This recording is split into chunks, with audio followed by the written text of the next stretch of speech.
আমি হেরে গেছি। আমি একবার দুবার বহুবার হেরে গেছি।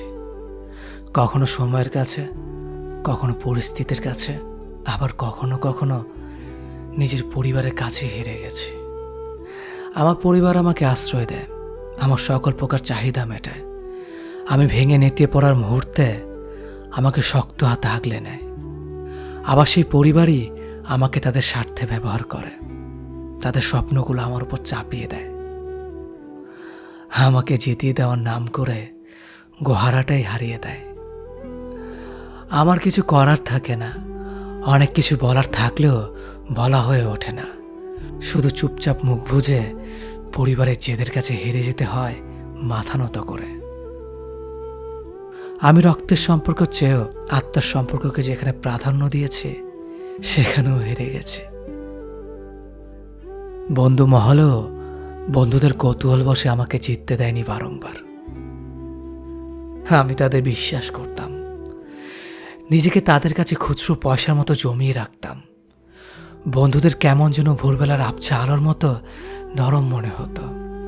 তাই নিজের সমস্ত সুখ দুঃখ, আনন্দ বেদনা, যন্ত্রণার কষ্টের কথাগুলো তাদের কাছে গিয়ে গায়ে এলিয়ে বলে বেড়াতাম। বন্ধুরা আমাকে বটগাছটাই ভাবত বটে। ক্লান্ত শরীর নিয়ে যখন তখন আমার উপর বসেই আমার শীতল ছায়াটুকু নিত। অবশেষে আমার দ্বারা সকল প্রয়োজন মিটিয়ে সুযোগ বুঝে আমাকে কুপিয়ে যেতে দ্বিধাবোধ করেনি কেউ। আমি ক্ষত বিক্ষত হয়েছি, আমি হেরে গেছি। বন্ধুত্বের কাছেও আমি খুব বিচ্ছিরিভাবে হেরে গেছি। যেখানে গেলে হৃদয়ের মাধুর্যতা বাড়ে, যেখানে গেলে হৃদয়ের ধূপপুকানি বাড়ে, যেখানে গেলে হাজার বছর বেঁচে থাকার ইচ্ছেটা বাড়ে, যেখানে গেলে দুটো মানুষের মধ্যে দূরত্বটা পুরোটাই কমে, আমি সেখানেও হেরে গেছি। আমি ভালোবেসেও ভালোবাসার কাছে পুরো দমে হেরে গেছি।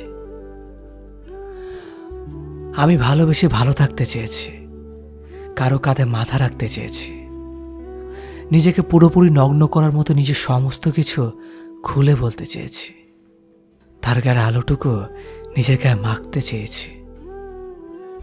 আমি চেয়েছি আমি যেখানে যাই না কেন, কেউ একজন সেখানে ফুরফুরে রোদের মতো আলো জ্বেলে দিক। আমি চেয়েছি কেউ একজন আমার সব দুঃখ কষ্ট যন্ত্রণাকে এক চুমুকে জলের মতো গিলে ফেলুক। আমি এমন একজন মানুষকে চেয়েছি সারাদিনের ক্লান্তি নিয়ে যার বুকে মাথা রেখে আমি নিশ্চিন্তে ঘুমাতে পারবো। আমার এত এত চাওয়াদের পূর্ণ করে কেউ আমাকে জিতিয়ে দেয়নি, কেউ আমাকে ভেঙে চুরে ভালোবাসেনি কোনোদিন। সময়ে অসময়ে ইচ্ছায় অনিচ্ছায় আমি বারংবার কাছে দূরের আপনজন পরজনের কাছে বহুরূপে বহু মানুষের কাছে হেরে গেছি। আমি বহুভাবে আমি হেরে গেছি নিজের কাছে নিজেই। শেষবেলার সব গল্পের ইতি টেনে হঠাৎ মৃত্যুর কাছে এভাবে হেরে গিয়ে জিতে যাব একদিন চিরতরে। মানুষ যখন কাউকে পছন্দ করে কিংবা ভালো লাগে, তখন তার বিষয়ে সব কিছু জানতে চেষ্টা করে, তার কাছাকাছি থাকতে চায়, তার সাথে কথা বলার জন্য অধীর হয়ে থাকে। ভালো লাগা কিংবা পছন্দ কিন্তু চিরস্থায়ী নয়, তাই সময়ের সাথে মানুষও পরিবর্তন হয়। যত বেশি জানা হয় তত আগ্রহ কমে, যোগাযোগ হারায়, দূরত্ব বাড়ে। ভালো লাগার প্রিয় মানুষটি অপ্রিয় হতে থাকে, কথার পরিমাণ কমে অবহেলা দূরত্ব স্থান করে নেয়। ইনবক্সের সবুজ আলো দেখলেও মেসেজ করা হয় না, অপমান আর অবহেলায় পড়ে থাকে অপেক্ষা ঘিরে। এই ভালো লাগা কিংবা পছন্দের সাথে যখন ভালোবাসা মিশে যায়, তখন কষ্ট আরও বেশি হয়। কারণ ভালোবাসা তো দুদিক থেকে আসেনি। কারো কাছে ছিল স্বামীর শুধুমাত্র জানার আগ্রহ, আর কেউ জানতে গিয়ে নিজে ভালোবাসা জড়িয়ে পড়ে। জানা আর অজানার মধ্যে আটকে পড়ে দুজন, কিন্তু একজন জানা শেষে অপ্রিয় ঘোষণা করে চলে যায়, আর অপরজন প্রিয়জন হারানোর ব্যথায় নিস্তব্ধ হয়ে যায়।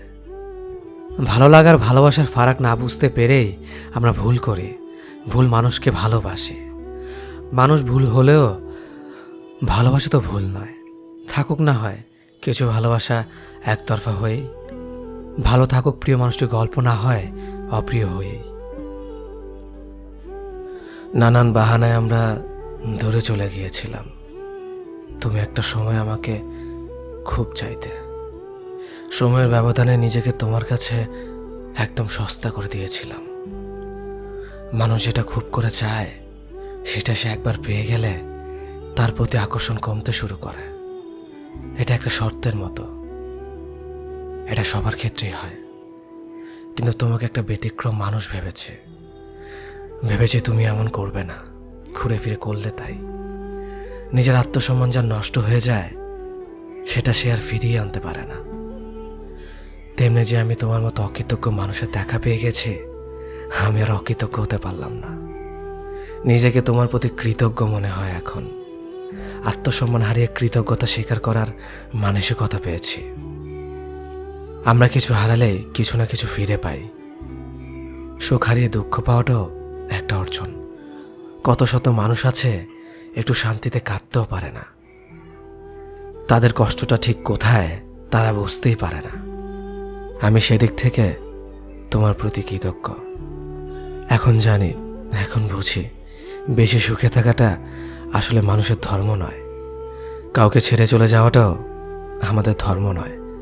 তবু আমরা কাউকে না কাউকে ছেড়ে আসি, ভুলেই যাই এই একই মানুষটা আমিও হতে পারতাম। স্টেশনে প্রিয়জন ফেলে আসার যন্ত্রণা প্রিয়জনরাই বোঝে, তুমি বুঝলা না। এই ট্রেনও একদিন কোন এক স্টেশনে থামবে, সেখানে দেখা হবে, দেখা হতেই হবে। ট্রেনেরও ঘরে ফেরা লাগে। কেউ আমাকে ভালোবাসলেই মনে হয় সে আমার মনের মতো হয়ে চলুক। আমি যা পছন্দ করি সে তাই করুক। আমার যা কিছু অপছন্দের সে এড়িয়ে যাক। এই ব্যতিক্রম হলেই আমি ভাবি আমার পছন্দ অপছন্দের কোনো প্রায়োরিটি দেয় না। সে আমাকে কতটুকুই বা ভালোবাসতে পারে। আমি যাকে ভালোবাসি সে চায় আমি তার মনের মতো হয়ে চলি। তা যা কিছু অপছন্দের আমি তা এড়িয়ে যাই, তা যা কিছু পছন্দের আমি তাই করি। এর ব্যতিক্রম হলেই সে ভাবে আমি তার মতামতের প্রায়োরিটি দিচ্ছি না। অথচ আমাদের দুটি জীবন আলাদা, আমরা দুটি মানুষ আলাদা, আমাদের পছন্দ অপছন্দ আলাদা, আমাদের ভালো লাগা মন্দ লাগার কারণ আলাদা, আমাদের স্বপ্ন আলাদা। এই যে নিজেকে প্রতিষ্ঠিত করার চর্চা, এটা অপরাধ নয়।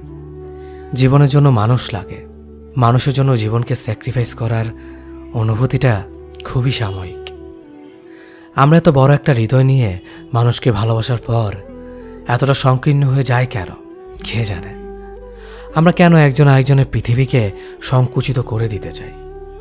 ভালোবাসলে স্বাধীনতা দিতে হয়। স্বাধীনতা মানেই উড়ে যাওয়ার ভয় নয়। যে তোমাকে ভালোবাসবে স্বাধীনতা পেলেও সে এসে তোমার পাশে বসে থাকবে।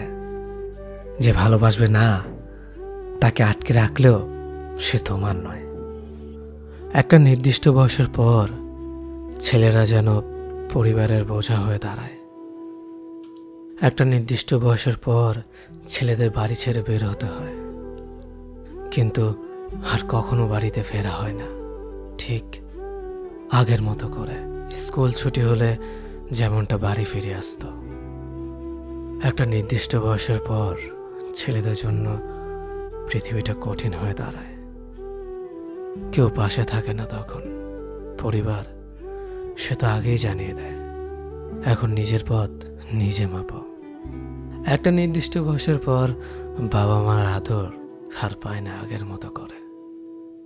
ব্যবহারে বুঝিয়ে দেয় নিজের প্রয়োজন নিজে মেটাতে পারো না, আবার আদর চাও কেন। একটা নির্দিষ্ট বয়সের পর ছেলেরা ডিপ্রেশনে ভুগতে থাকে।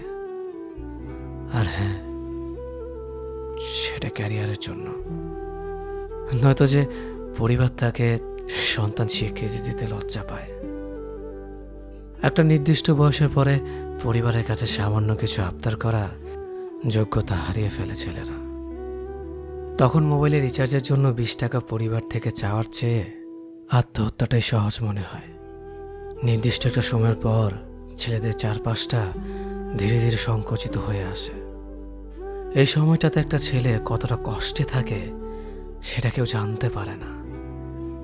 একটা নির্দিষ্ট সময়ের পর পৃথিবী জানিয়ে দেয় তুমি সোনার চামচ মুখে নিয়ে জন্মাওনি।